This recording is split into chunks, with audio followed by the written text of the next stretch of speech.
ឆ្ងល់ឬអត់ថា app ល្បីៗដែលយើងប្រើប្រាស់រាល់ថ្ងៃ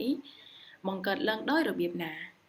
ក្រោយខ្នងនៃបច្ចេកវិទ្យាទាំងនេះគឺមានជំនាញមួយហៅថាវិទ្យាសាស្ត្រកុំព្យូទ័រ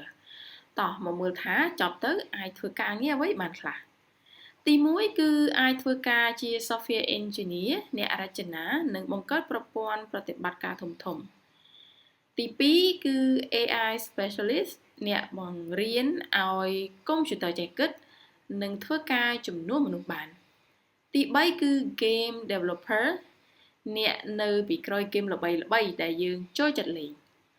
ហើយទី4គឺ data engineer អ្នករៀបចំទិន្នន័យមហាសាលឲ្យក្លាយជាចំណេះដឹងដ៏មានតម្លៃជំនាញនេះមិនតម្រូវឲ្យអ្នកពូកែគណិតវិទ្យាខ្លាំងដូចគេទេ